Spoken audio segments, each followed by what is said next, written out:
بے نمازی کا کوئی بھی عمل اس کے لیے فائدہ مند نہیں ہے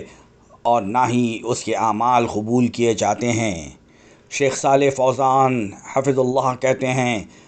نماز کے بغیر روزے کا بالکل بھی فائدہ نہیں ہوگا اور نماز کے بغیر روزہ درست ہی نہیں ہے۔ چاہے انسان نیکی کے جو بھی اعمال کر لے تو اسے بے نمازی ہونے کی وجہ سے کچھ بھی فائدہ نہیں دیں گے، کیونکہ جو شخص نماز نہیں پڑھتا وہ کافر ہے اور کافر کا عمل قبول نہیں ہوتا، لہٰذا نماز کے بغیر روزے کا کوئی فائدہ نہیں۔ شیخ ابن عثیمین رحمہ اللہ کہتے ہیں، جو شخص روزہ رکھتا ہے لیکن نماز نہیں پڑھتا اس سے روزہ قبول نہیں کیا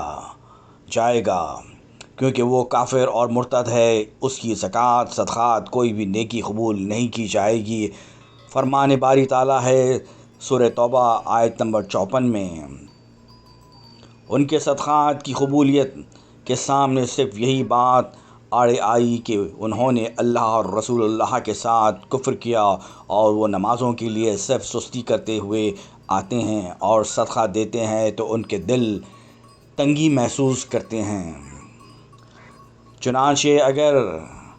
کافر سے دوسروں پر خرچ کی شکل میں کیا گیا احسان قبول نہیں ہو سکتا تو عبادت جو کہ محض ذاتی فعل ہے بالاولیٰ قبول نہیں ہوگی۔ اس بنا پر جو شخص روزے رکھتا ہے اور نماز نہیں پڑھتا تو وہ نعوذ باللہ کافر ہے، اس کے روزے اور دیگر تمام کی تمام عبادت باطل ہیں، قبول نہیں کی جائے گی۔ چنانچہ اگر تارک نماز قربانی کرنا چاہتا ہے تو اس پر ضروری ہے کہ پہلے نمازیں ترک کرنے سے توبہ کرے،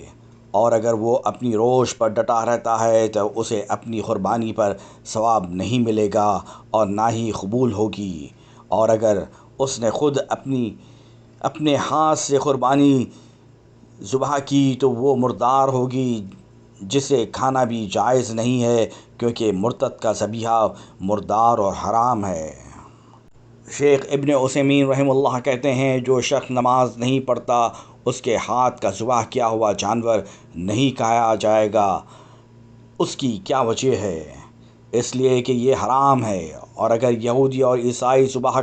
کر دے تو وہ ہمارے لیے حلال ہے، تو اس طرح سے نعوذ باللہ بے نمازی کا ذبیحہ یہودی اور عیسائی کے ذبیحے سے بھی زیادہ خبیث ہے۔